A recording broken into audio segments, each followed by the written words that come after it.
Hello, my name is Michael, and I obsess. I come across something that grabs me and I consume until I can't take anymore, and then I'm on to the next. Some obsessions last a week, others a lifetime.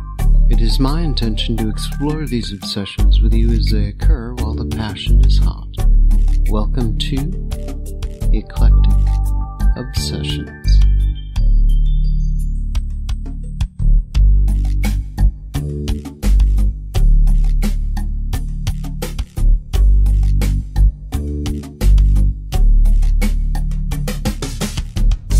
I have no memory of first hearing, or even first hearing of him. He's always just been there. In my youthful Sunday nights at 10 p.m., I was glued to the radio for a weekly dosage of dementia. We will be exploring the Dr. Demento show on this episode of Eclectic Obsessions.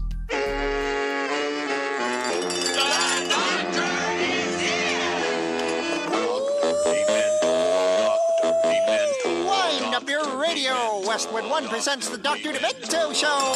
Mad music and crazy comedy from out of the archives and off the wall. Rare records and outrageous tapes from yesterday, today, and tomorrow. And in commemoration of Mother's Day, I've got a stack of motherly dementia for you in our second hour, including Tom Lehrer, Randy Newman, and of course something by Frank Zappa and the Mothers of Invention.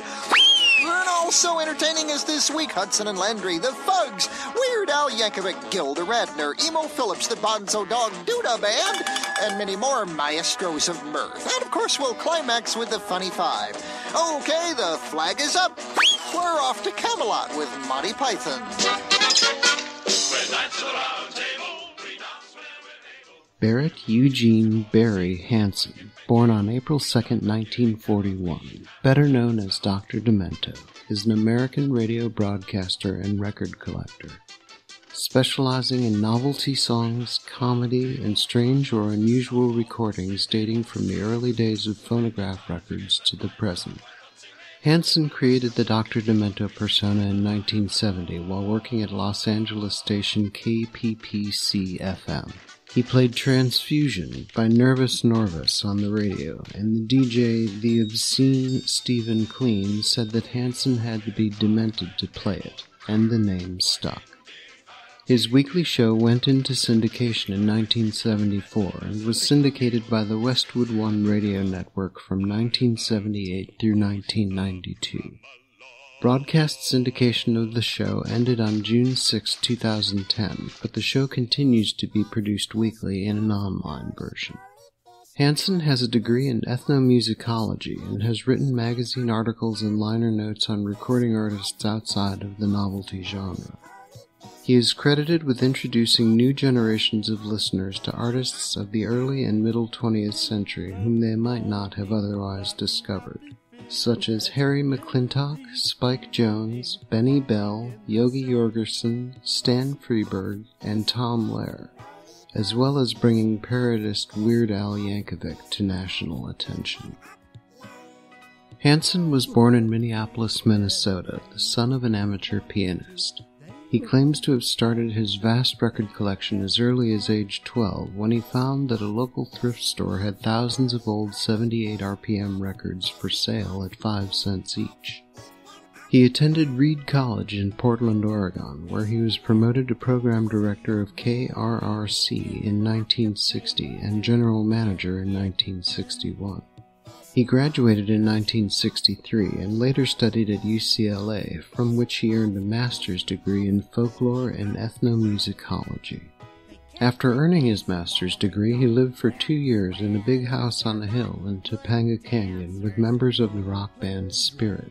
He also served briefly as their roadie and for Canned Heat before being hired as an A&R man or talent scout for Specialty Records. The Doctor began his weekly radio show while working for Specialty, and he later worked for Warner Brothers Records. Using his real name of Barry Hansen, he also contributed many articles on rock music to magazines including Rolling Stone, Downbeat, and Hit Parader. Liner notes on various late 1960s and early 1970s albums, and in 1976 contributed the chapter on Rhythm and Gospel in the Rolling Stone Illustrated History of Rock and Roll. While working at Pasadena station KPPC-FM, the positive listener response to the offbeat novelties that Hansen included in his rock oldies show led to his eventually turning it into an all-novelty show. I was brought in because I had a lot of old records, early hits from the beginning of rock and roll, and old songs with stories behind them, like old blues that the Rolling Stones had covered, that sort of thing. So I would come in and tell stories behind these records, and the station promoted me as somebody who had this huge record collection. It's such a stinking privilege once again to introduce you to certainly the smartest man in Southern California. Ladies and gentlemen, Dr. Demento. Doctor?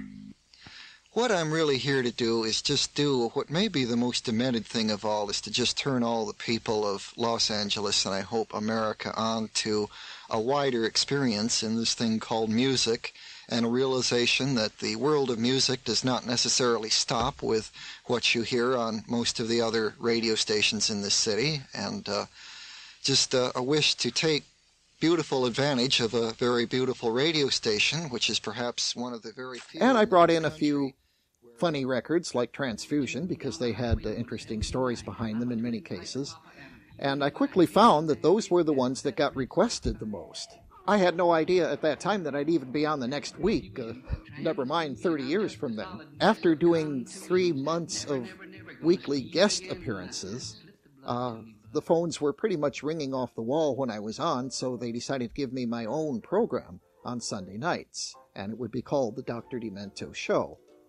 At the end of 1971, he moved to KMET in Los Angeles. From 1972 to 1983, he performed a 4-hour live show on KMET. From about 1974 on, the local Los Angeles market was the full 4 hours, and the nationally syndicated show was cut to 2 hours. Later, the show would be a 2-hour live show on KLSX, and after they converted to a talk-only format in 1995, moved again to KSCA, where it remained until they changed to a Spanish-language broadcast in February 1997. His weekly show went into national syndication in a 2-hour all-novelty format in 1974, produced by his manager Larry Gordon of Gordon Cassidy, and during 1978 through 1992 was syndicated by the Westwood One radio network. The Westwood One period marked the height of the show's national popularity. It was carried in most major radio markets, airing mainly on FM rock stations, usually late on Sunday evenings. The producer Westwood One assigned to work with Hansen from 1978 to 1982 was Lindsay Guerrero, a former track star from UCLA and senior producer at the company. In 1982, he handed off the show to a new producer from San Diego, professional journalist Robert Young. It was under Young's guidance that the show gained in popularity, mainly due to his willingness to foster relationships with national media and with nationally known up-and-coming artists, including John Mimoser, Judy Tenuta, Emo Phillips, Pinkerton Bowden, Wally Wingert, and Richard Cheese. Young accompanied Dr. Demento to Portland, Oregon, Dallas, Texas, New York City, San Diego, Montreal, Phoenix, and other cities to do live performances and PR events, taking photos, setting up interviews, and even running the board at some of the live shows. He left the radio network in 1990 during a business downturn. In January 2014, Young released an e-book titled Producing Demento about his memories of working on the show. From 1992 to 2000, the show was syndicated by On the Radio Broadcasting. Hansen, under the name Thelonian Productions, handled syndication himself from 2000 until discontinuing syndication in 2010. Though Hansen did not reveal he was Thelonian until being forced to respond to significant criticism of the company in 2007, this despite the fairly obvious fact that Thelonian had no involvement in any other show than Dr. Demento. Between the mid-1970s and the mid-1990s, Hansen continued to do live broadcasts on KMET and other Los Angeles area stations, in addition to his weekly tape syndicated show.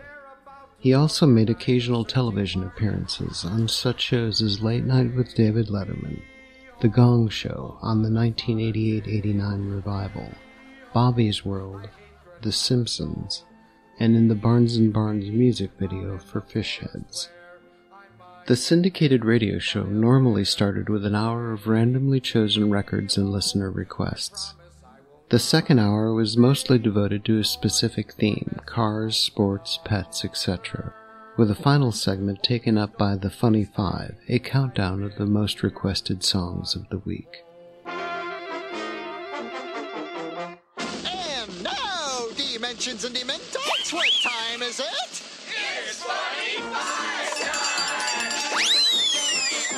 Yes, time once again for the hottest and the coolest demented discs and tapes of the week. A couple of tunes making their debut on the Funny Five this week, and here's one of them.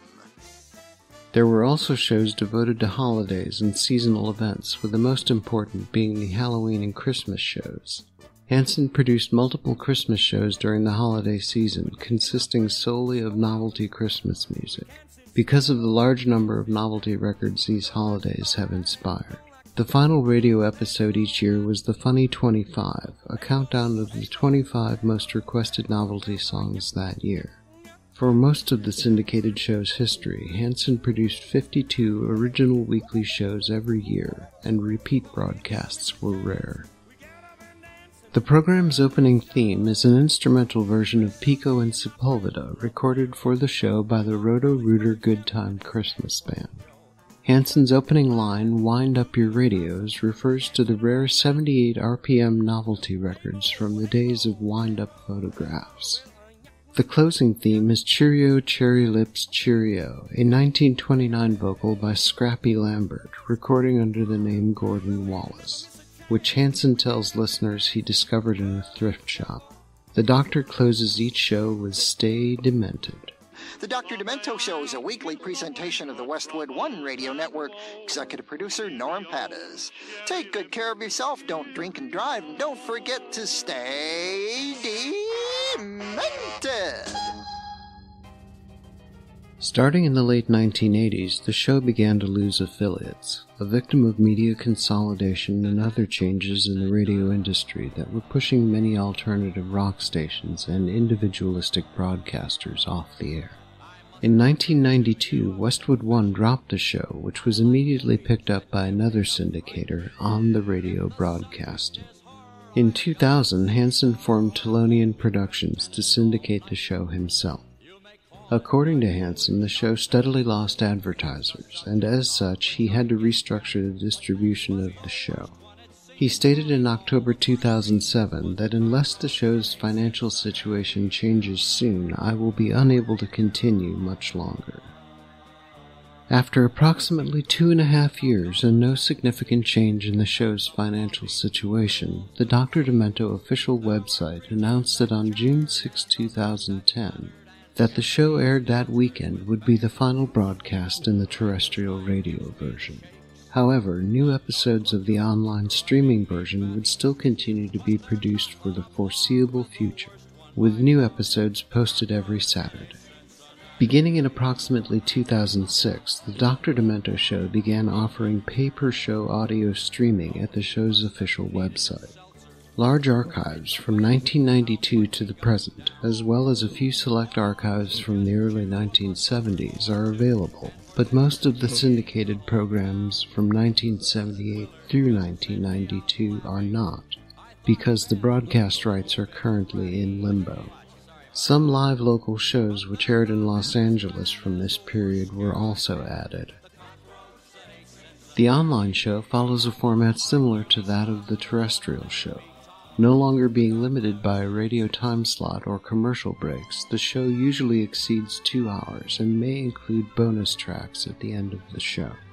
The weekly Funny Five has been replaced by a monthly Top 10 in order to allow for more comprehensive special topic segments. The new format, along with the ability to play records that previously would have been censored on the radio, has allowed Hansen to delve more deeply into his collection than was possible on the syndicated radio show. Dr. Demento may be best known for bringing parodist Weird Al Yankovic to national attention. In 1976, Hansen spoke at Yankovic's school, where Yankovic gave a self-recorded tape of comedy songs and parodies to Hansen. The first song, Belvedere Cruisin', about the family station wagon, was featured on the show. I have never really solicited listener tapes, but I started playing a couple, and just by pure example, people would send in more. The show is the only one I can think of, a commercial radio broadcast that would actually play unreleased tapes by listeners. That you can send in recordings made at home, and if he deems them worthy, he will play them, and does it quite frequently. In a bedroom in Linwood, California, in 1975 or 6, young Alfred Yankovic, hearing my show, heard me play one of these unreleased tapes, and a little light bulb went on in his head, and he thought, I can do that. Some friends of mine, I guess I'd been making stupid songs and playing them for my friends, and they were getting annoyed with me, saying, "Yeah, why don't you send that to Dr. Demento?" So I did, and to my amazement, I played that song on KMET. He was not the first by any means, but he was pretty close to the beginning. I couldn't believe what I was hearing when I was listening to the show, and all of a sudden I heard the first few notes on my accordion. I just kind of went crazy. And I continued to send in more and more tapes. That was obviously the beginning of something. Positive listener response encouraged Yankovic to record more parodies. Hansen would then fund Yankovic's first EP, Another One Rides the Bus, which eventually led to a record deal and pop chart success in the 1980s and beyond. Hansen has appeared in a number of Weird Al's music videos, as well as in Weird Al's movie UHF. People tend to denigrate novelty music and comedy music because I think there's an underlying assumption that, oh, anybody can do that, or, my 5-year-old kid makes fun of lyrics, or, I think comedy in general is not appreciated perhaps as much as, serious works of art, but which is a shame because comedy serves such an important function in civilization and in our culture that it's a shame that it's kind of relegated to a minor position like that. In April 2013, Meep Morp Studios began seeking donations to fund a documentary named Under the Smogberry Trees, the true story of Dr. Demento. Under the Smogberry Trees was meant to be a filmed history of the Dr. Demento show, covering the lasting impact of funny music on popular culture, and including current interviews with Dementites connected to and or inspired by the show. In 2016, Hansen announced that he had terminated his support for Meep Morp's version of the film and was working on producing his own version.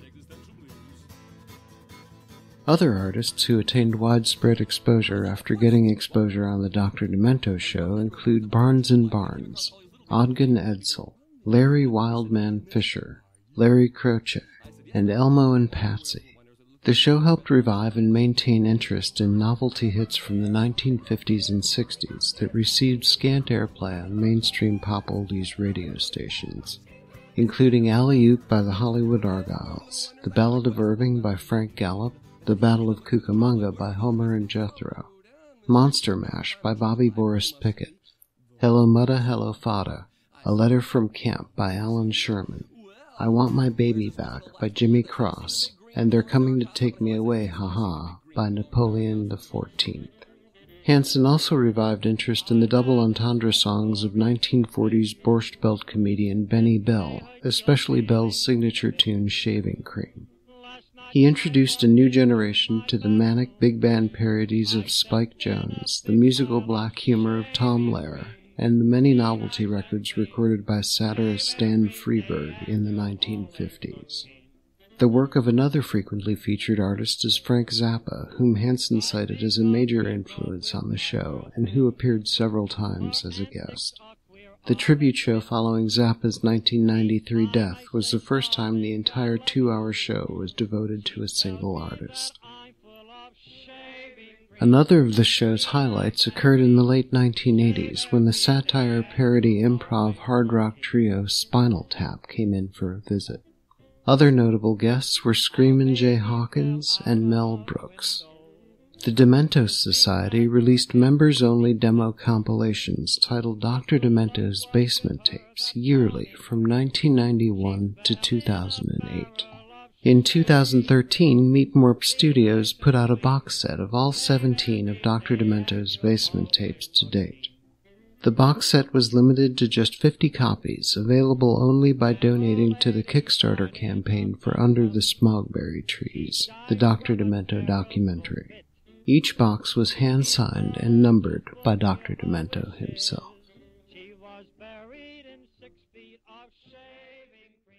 Well, I was in high school and just heard kids talking about it, and the next thing I knew, I was spending every Sunday night in my little New Jersey bedroom with the little Panasonic clock radio and that old-fashioned, earpiece with the white cord, just listening to them late at night. And my parents could never understand why I couldn't wake up for school on Monday morning. It was because I was listening to Demento till 1 in the morning. I began listening in junior high school. It was kind of the cool thing to do. All the kids would listen on Sunday nights, and then we'd get together on Monday and talk about what we'd heard. It's just a ritual. Every Sunday night I was glued to my parents' little alarm clock radio, and I'd make my own little, cassette tape recordings of my favorite songs, and it was great. It was wild. It was what we did on Sunday evening. We sat and listened to the Dr. Demento show, and I used to tape it.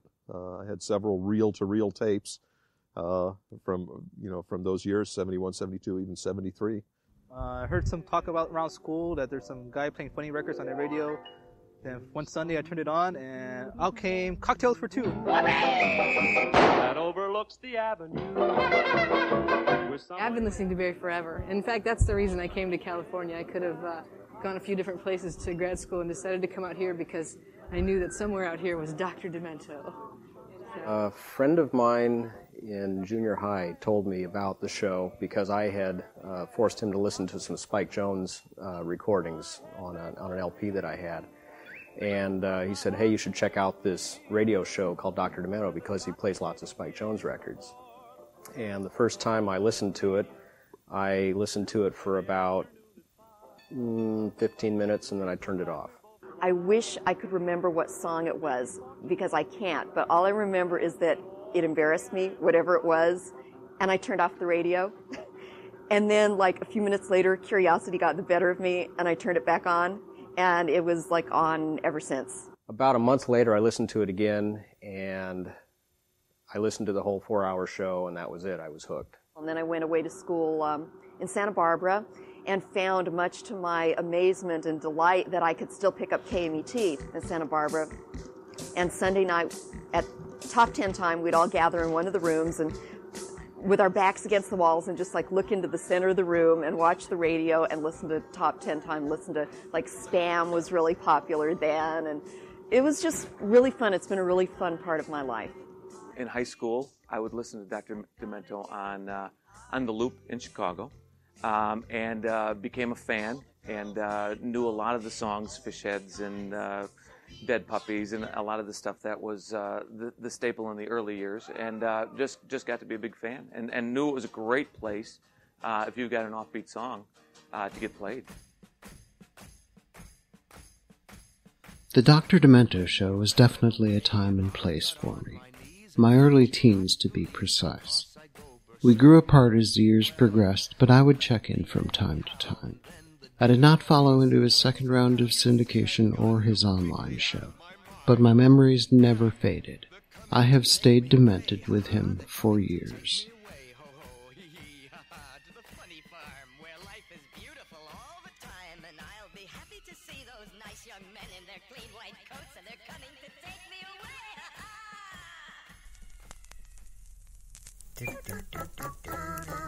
Thank you for listening to Eclectic Obsessions. If you like what you've heard, please download past episodes and subscribe on iTunes for future releases. You can follow the show on Facebook at Eclectic Obsessions, on Twitter at Eclectic Obsess1, on Instagram at Eclectic Obsessions Podcast, and on YouTube at Eclectic Obsessions. I'd love to hear what you think. Feel free to email the show at ecobpod@gmail.com. We'll be back in 1 month's time with a new Eclectic Obsession. Stroopwafel! Olay! Olay? That's dumb.